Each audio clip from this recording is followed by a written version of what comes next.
ఇప్పటికీ కూడా వాళ్ళ సభ్యులు తక్కువ 11 మంది అయినప్పటికీ కూడా వాళ్ళు ఒక 1100 మంది ఉన్నట్టుగా వాళ్ళు మాట్లాడుతూ ఉంటారు అధ్యక్ష.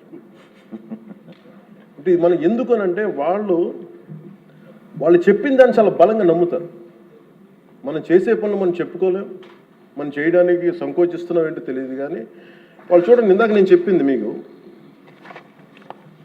when we are irresponsible, our NDA alliance is so responsible, reliable and reasonable government, while they are irrational, irresponsible and abusive group. వీటన్నిటి మధ్యలో మనం కూర్చోబెట్టి మనం ఏదైనా మాట్లాడాలి అంటే మనందరం కూడా ఒక ఏకాభిప్రాయం మీద ఒక ఏకత్వం ఉండాలి అనేది నేను మనస్ఫూర్తిగా సభ్యులందరినీ కూడా నేను కోరుకుంటా ఉంటాను. అంటే వాళ్ళు చూడండి, ఆర్టికల్ 21 కాన్స్టిట్యూషన్ ఆఫ్ ఇండియాలో protection of life and personal liberty మాట్లాడితే మేబీ వాళ్ళు ఏమనుకున్నారంటే endangering others life, violating their liberty must be fundamental right అనుకుంటున్నారు వాళ్ళు. ఇది మనం కరెక్ట్ చేయాలి అధ్యక్ష. అలాగే ఆర్టికల్ 19లో 1A all citizens have the right to freedom of speech and expression అంటే వాళ్ళు ఏమనుకున్నారంటే for them it is right to abuse others అనుకున్నారు. ఇవన్నీ కరెక్ట్ చేయాలంటే మటుకు మనం చాలా బలంగా మనలో మనం ఎలాంటి పొరపక్షాలు లేకుండా, మనలో మనకి ఎలాంటి గొడవలు లేకుండా ఉంటే తప్ప ఇలాంటి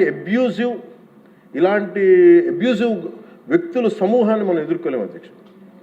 కల్తీలు వాళ్ళే చేస్తారు, వాళ్ళే బూతులు తిడతారు. ఎలా ఉంటుందంటే హిందీలో చెప్తారు, ఉల్టా చోరు కొత్త వాళ్ళు కూడా అంటే దోపిడీలు చేసే దొంగ పోలీసు వస్తే పోలీసుని దొంగ అని అరిచాడు. వాళ్ళే తిట్టి వాళ్ళే అబ్యూస్ చేసి మళ్ళీ మనం తిట్టామని చెప్తారు. కల్తీలు వాళ్ళే చేస్తారు. కానీ మనం డిఫెండ్ చేసుకోవడానికి irrespective of whether we are from different parties, మనం విభిన్నమైన కుల సమూహాల నుంచి రావచ్చు. కానీ బట్ రాష్ట్ర ప్రయోజనాలకి మనందరం ఒకే గళంతో ఉండాలని మనస్ఫూర్తిగా మీ ద్వారా నేను అందరూ ఉండాలని కోరుతున్నాను. నాకు మీకు ప్రజల ఆకాంక్షలు ఎలా ఉంటాయో తెలియదు, ప్రజల ఆశయాలు ఎలా ఉంటాయో తెలియదు. మీరు బడ్జెట్ వస్తుంది అంటే అరే మాకు ఏం వస్తుంది ఇందులో కోరుకుంటారు. ఒక సమ్మర్లో స్కూల్కి వెళ్ళబోతున్న పిల్లలకి అరే మాకు భవిష్యత్తు మాకు ఏం ఖర్చు ఉంటుంది, ఎంత ఖర్చు తల్లిదండ్రులు రాసుకుంటారు. అది మాకు చిన్నప్పుడు మాకు గుర్తు. అలాంటిది ఒక బడ్జెట్ వస్తుంది అంటే ఎన్ని ఆశయాలు ఉంటాయి, ఎన్ని కోరికలు ఉంటాయి, ప్రతి గ్రూప్ మాకేమొస్తుంది మాకేముంటుందని అనుకుంటా ఉంటాం. ఇది మేమందరం ఈ రోజున బడ్జెట్లో అందరికీ ఎంత తృప్తిగా ఉంటుందో నాకు తెలియదు. కానీ one commitment to people I can say, ఒక 15 ఏళ్ళు మేము ఈ రాష్ట్రం కోసం ఈ అలయన్స్ ద్వారా మేము పాటుపడతాం. దానికి మేము చిత్తశుద్ధిగా త్రికరణ శుద్ధిగా అద్భుతంగా ఉండాలి రాష్ట్రం మనస్ఫూర్తిగా నేను కోరుకున్నాను అధ్యక్ష. వీటితో పాటు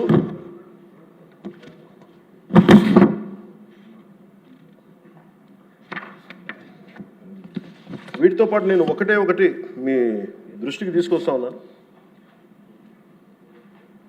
బడ్జెట్ లాంటివి అద్భుతంగా చేయడానికి వ్యవసాయానికి సంబంధించి కావచ్చు, లేదంటే అన్ని రంగాలకు సంబంధించి కావచ్చు, పయ్యావుల కేశవ్ గారు ఉన్నారు, అచ్చెన్నాయుడు గారు ఉన్నారు, గౌరవ ముఖ్యమంత్రి గారు ఉన్నారు, అపారమైన అనుభవంతో ఉన్న సభ్యులు ఉన్నారు.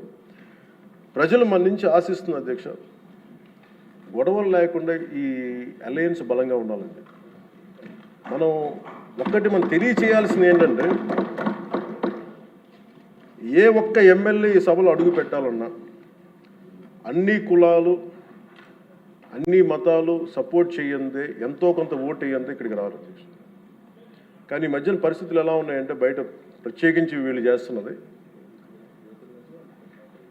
వాళ్ళు ఎలా మాట్లాడుతున్నారంటే ఇష్టం వచ్చినట్టుగా తిట్టేసి కులాలు వెనక దాక్కున్నారు.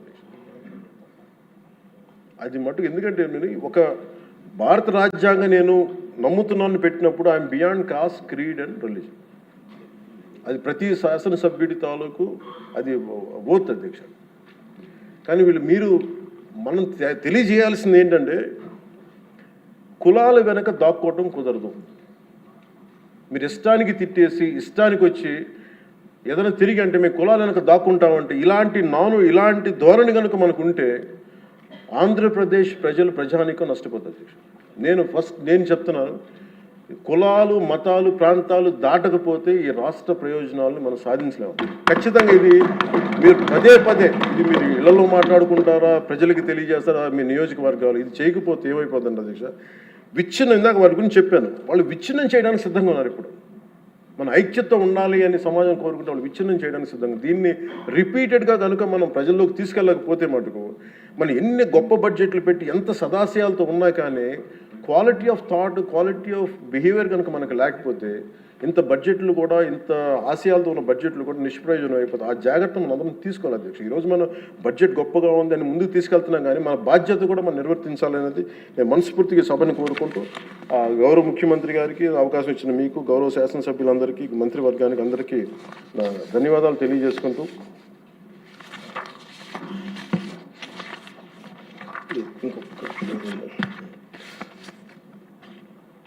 పర్యాటక రంగాన్ని ప్రత్యేకించి దుర్గేష్ గారి ఆధ్వర్యంలో 20,000 కోట్లు పెట్టుబడులు ఆకర్షించాం. తద్వారా 50,000 మందికి ప్రత్యక్షంగా పరోక్షంగా ఉపాధి అవకాశాలు లభించనున్నాయి.